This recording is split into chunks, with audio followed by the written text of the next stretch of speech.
Hey guys, so today we are looking at 9.3 Day 1 Notes in Algebra 2. Let's do it right now.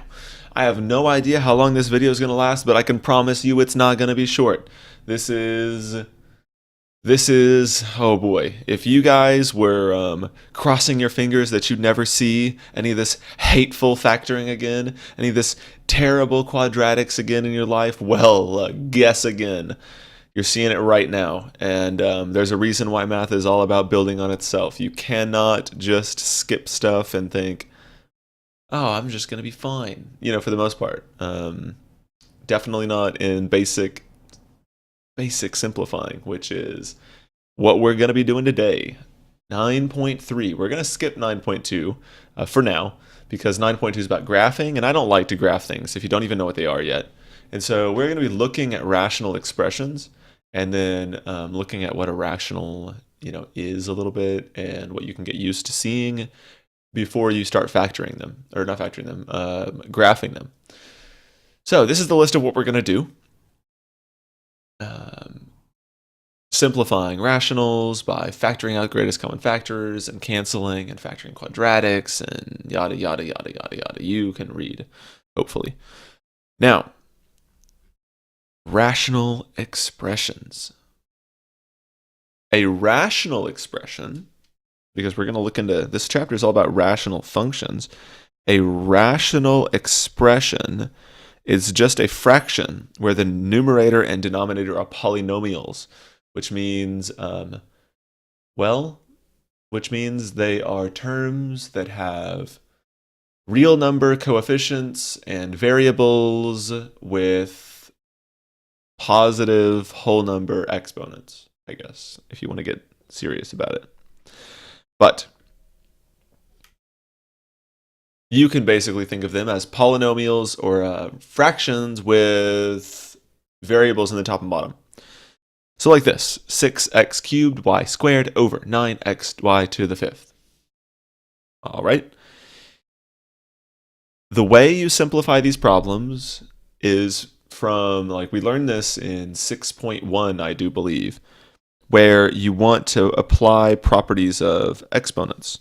So 6 over 9 reduces into 2 over 3 because you can divide 6 and 9 both by 3. And if you divide the top and the bottom by 3, you get 2 over 3. Very good. And then the x cubed over x. This reduces by thinking about x cubed as x times x times x, which it is, and then x to the first as just x. And so when you're thinking about what cancels here, you're trying to remove or cancel out as many of them as you can from the top and the bottom, but you cannot take away more than they have. It's not like you can put these numerators and denominators into debt. So, like you can students and when they go to college, am I right? No, you guys don't know. You're not in college yet, so you don't know about the struggles of student loans like I do. Though I'll be free from their shackles soon enough. Now, if you look here, you can cancel 1x from the top and the bottom. No more, because you don't have any more in the bottom. You're done. Right? So, boom. And so you've got x to the second on the top. Right? That's important. It's on the top, not on the bottom. It's on the top. And now you're looking at the y's. You've got y squared on the top. That's y times y. And then y to the fifth on the bottom. So you got 5 y's on the bottom and 2 y's on the top, 2 and 5. And so you're thinking about what can cancel. Well, 2 of them can cancel, and you're left with 3 of them on the bottom. Typically, I don't write any of this out. You just need to understand that, the smaller number is going to completely go away, and then you'll take away that number from the bigger number. So, and if you didn't understand that, let me reiterate here. Notice how on the x's, we ended up with x squared on the top. Well, all we did was we looked at our exponents. You had 3 here and 1 here. And you just take away the smaller number, which is 1, from the bigger number, which is 3, and then you just cancel the term that had the smaller number. So we're going to end up canceling the x down here, and you'll be left with x to the second up here. And then we'll end up canceling the y to the second here, and we'll take away 2 from the down here, and you get to the third. And that's exactly what we had. We had nothing on the top, or 1 actually, and then y to the third down here, which is what we got. And so this problem ends up being 2 and then x to the second over the 3 still here. And then the x is gone and then the y to the third. Boom, done. This is how you do problems like this. You just reduce the fraction. Or you reduce the fraction and then you cancel out. What was that? Recentral, you guys don't worry about that. I think that showed up on my video. Dang it. Everybody's going to know that I have a capture card. No. No, don't worry. I'm just a humble math teacher. So, moving on. Multiplying rationals with single terms. So let's get into it.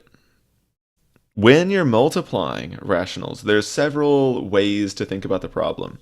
You could either combine it into one fraction first, or you could simplify each individual fraction and then combine it into one fraction. Or you could do it all right off the bat without simplifying anything and then just write the final form. Whichever you want to do. I, for one, like to reduce each fraction and then multiply across, okay? So that's what I'm going to do. The 2 over the 5 cannot reduce. The x over the x squared, how does that reduce? Think about how that's going to reduce. Like we did it right up here. Right here. All this stuff, all these crossing outs, we're going to do the same thing here. So how would the x's reduce?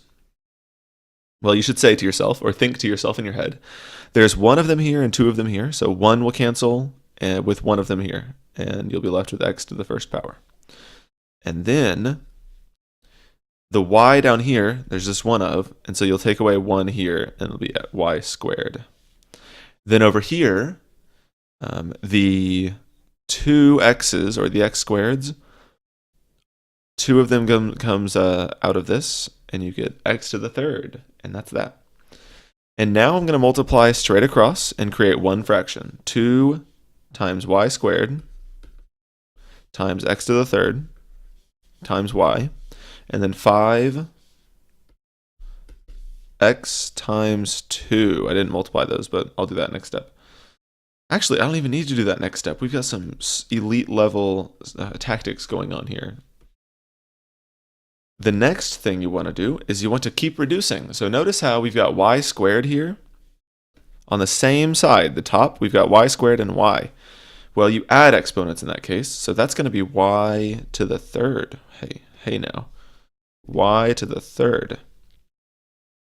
And here you've got 2, but down here you also have a 2, and they are multiplying. If you're multiplying a bunch of terms, you're not adding and subtracting, but you're multiplying, you can cancel the same numbers on the top and bottom, like 2.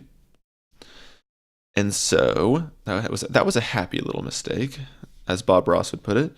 And look at your x's. You've got 3 of them up here and 1 of them down here. So this will go away, and you'll take 1 away, and you'll be left with 2. And so you will have a 5 on the bottom,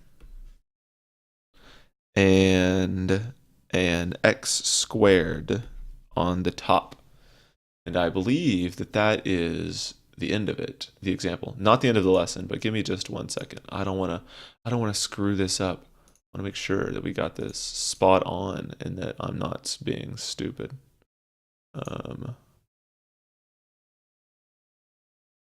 Yeah, man. I'm all about this, doing things right. We're on it. We've got it. All right, so let's move on to the next problem.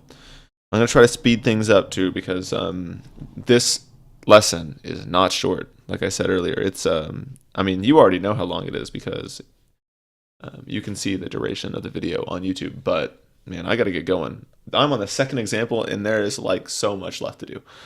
Whew. All right, let's do it. Write the problem down. You attempt it, all right? Try to do it. For goodness sake, man, try to do the problem. Try to do it. It drives me nuts how stupid, not stupid. I was meant to, as a slip. How students are so incapable of attempting to do the problems on their own, man. They just want to be carried. All the people I play video games with, carried by me. And I don't have room on my back for all of you. You gotta attempt to do the problems on your own. So here's what we're gonna do. We are gonna start reducing as best we can. The 4 over 6 can reduce into 2 over 3. So that's good. Then the x to the second and the x down here can reduce into just x to the first up here. Then the y and the y to the fifth can reduce into y to the fourth on the top. And the z and the z to the sixth can reduce into z to the fifth on the bottom, because there was 1 on the top, 6 on the bottom, so you can take away 1 from the top and 1 from the bottom. It'll go away up here, and it'll be left with 5 down here. Then the 15 over 35 can also reduce. They are divisible by 5, and so you'd get 3 on the top and 7 on the bottom. And then the x's can't cancel with anything, and the y's cannot cancel with anything. And now we want to multiply straight across. So we've got 2 times 3, which is 6, and then x. And then I'm going to do this in one step. Y to the fourth times y would be y to the eighth. And then down here, you've got 3 times 7, which is 21. And then you've got x to the fourth, and then z to the fifth. Okay. And then the 6 over the 21 can reduce.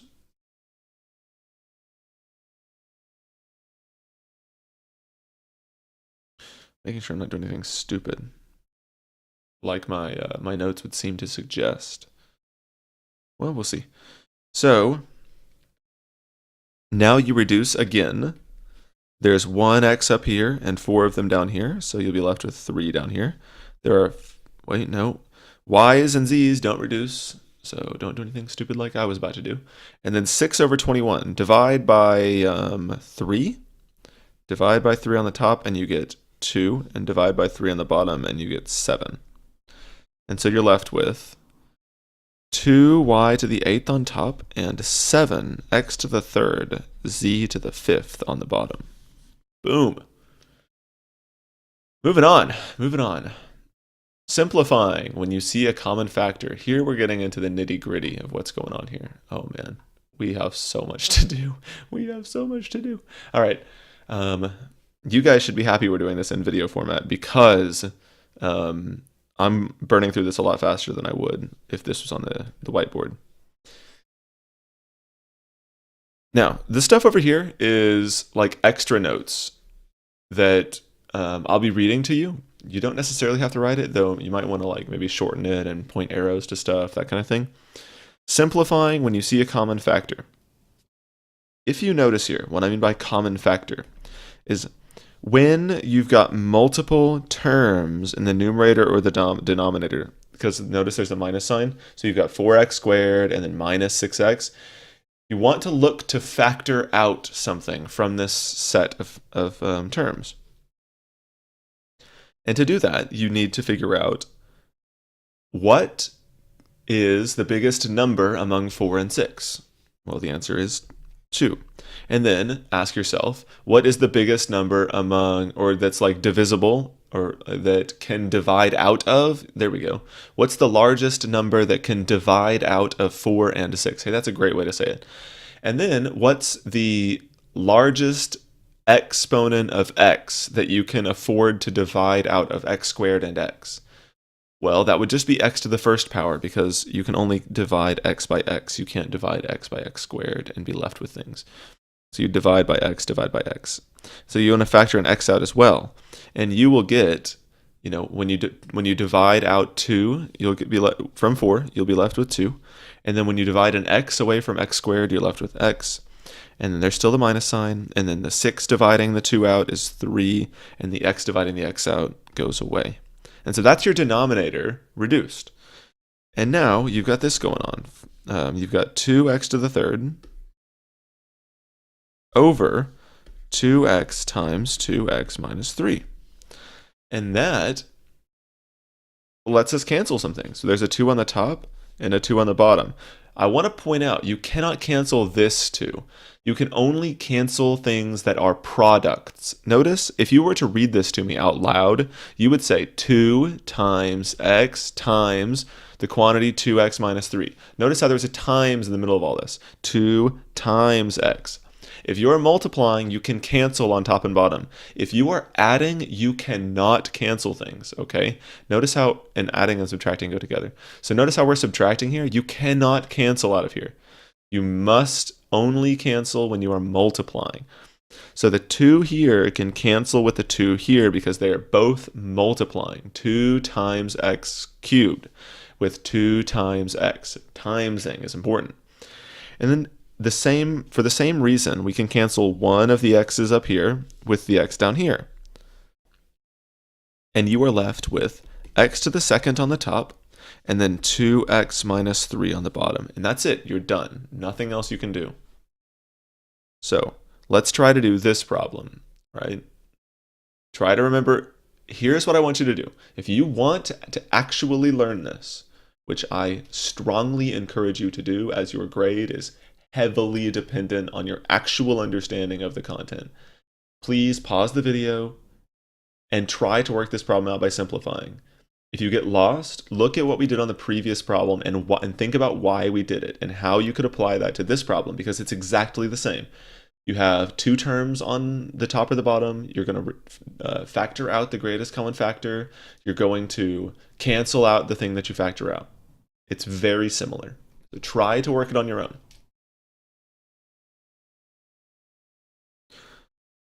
Okay, I'm going to assume that you tried to do it and were just successful because you're just the smartest student I have. And you're going to have, well, I mean, if you're pausing the video, you certainly are showing me that you have decent student, work ethic. And you probably did get the right answer, if I had to guess. So the largest number you can afford to divide out of 3 and 9 is 3. And the most x's you could afford to divide away from x cubed and x squared is x squared. And you'd have 1, because 3 divided by 3 is 1, and x cubed divided by x squared is x. So you've got 1x, or just x, and then plus 3, because when you factor out 3x squared, you're going to get 3, and the x squareds cancel. Now, you're dividing still by 3x, and so the 3 cancels with the 3, and the x squared and the x can reduce into just x in the numerator. And you have x times x plus 3. Boom, look at that. Done. Now, this is the last problem for the first part of our notes, and then we're going to move on to the second part. If I can manage to do it without screwing things up. Here's another problem. If you couldn't do the last one, try to do this one. This is a typo. This is a typo. Wait a second. Don't do it yet. This is a typo. This is supposed to read 21. I can't write. All right. We're good now. So you guys go ahead and work this out. I'll work it out here as well. So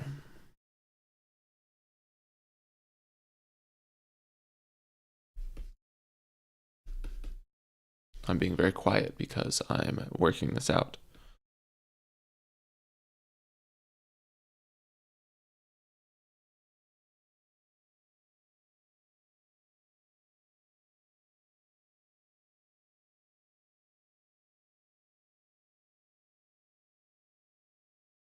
All right. I've done all my reducing I can. And on the top I had 2x to the third, and on the bottom I have 1 minus 3x squared. A popular mistake the students make is they think that when you factor out 7x, they think it just goes away completely. But it doesn't. Remember that factoring is like dividing. So what happens if you have 7x over 7x? What is anything divided by itself? Well, it's 1. And so you have 1. There are some underlying assumptions here that we won't get into right now, but I just want to keep in mind that there are definitely some underlying assumptions here that we'll get into later on. Like, for instance, x could not be 0. But yeah, we'll get into it. Now, let's move on to the next final part. This is going okay. Let me pull up the next part of the lesson. which is, I think it's pretty easy, but you might disagree. And by pretty easy, I mean relative to what we have been doing, right? I'm not saying that all of this is, I think is pretty easy, because I think a lot of it is pretty difficult. But I think, and remember, you don't have to write all this out. I'll read it to you. But relative to what we've been doing, this stuff is pretty easy. Now, simplifying through quadratic factoring. You're not factoring out a common term, you are factoring a quadratic using a quadratic factoring method. When you don't see an immediate quadratic factor, or a greatest common factor, look to see if you can factor the numerator or denominator another way. So this numerator is a quadratic, because you've got x squared here, and then x, and then a number, right? The highest exponent is 2, which makes it quadratic. And you factor quadratics, if you remember, like we just did the review lesson, into thinking about what multiplies to give 10, adds to give 7. And that is 5 and 2. And the denominator stays x plus 5. And check this out. All right, here's the caveat. I said that you can only cancel things that are being multiplied, right? And that's true. But if you look, this is x plus 5 times x minus 2. So you could not just cancel the x here. That is not allowed. But you could cancel an entire x plus 5 if you can find it somewhere else, in the denominator. And if you notice, we do have an x plus 5 down here, and it's the only thing down here. In this case, you can cancel, because the entire pair, both terms combine to make one x plus 5, and it can cancel with another x plus 5. And so these two x plus 5s can cancel. And you will get 1 here and 1 down here, right? Because canceling gets 1. And you'll have x plus 2 on the top and 1 on the bottom, which is just x plus 2. Look at that. That was not so bad. And then common factors will cancel, x plus 5 and x plus 5. This is the second to last example, and then you have homework. Oh man, we're getting there. This is not such a long video. We've definitely had longer videos. Simplifying here. How about this? This one is a hybrid problem. This is a problem where you must do quadratic factoring and greatest common factor factoring. If you look on the numerator, you could factor out the greatest common factor, which is 2, and you'd have x plus 2. In the denominator, you must factor using quadratic factoring, and that you would do by thinking what multiplies to give negative 2 and adds to give positive 1. And that is a positive 2 and a negative 1. And you would get x plus 2, x minus 1. And if you notice, the x plus 2 and the x plus 2 can cancel. And you're left with 2 and x minus 1. And there's your problem done. These don't take very long, actually. This is not the type of work that it takes a long time to actually do the individual problems. Because factoring and stuff, it's the type of thing that once you learn it, it does come quickly. So in this case, they're both quadratic. The numerator is quadratic and the denominator is quadratic. And so you want to factor both of them. So factoring the top,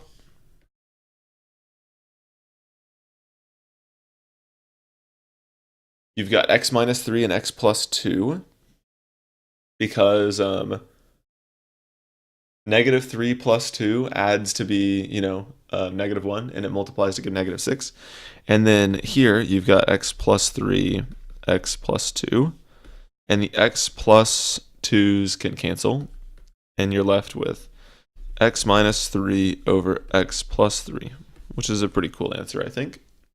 There's some significance to stuff like this later on in math, but we won't get to it in this course. And that's that. There's your homework. 24-minute video. That's not so bad, on the grand scheme of things. It can get a lot worse. So there's your homework. Work on it. I have already recorded the homework video. Can you believe it? I've already recorded the homework video, and I'll have that up as well. there's your lesson. Hopefully, you found me far less resident sleeper, aka um, thumbs up if you can catch on to my memeing. Hopefully, you found that less depressingly boring compared to the last lesson. I amped myself up. I did my jumping jacks. I touched my toes. I did a lap around the house, and I came in ready to go. So there you go.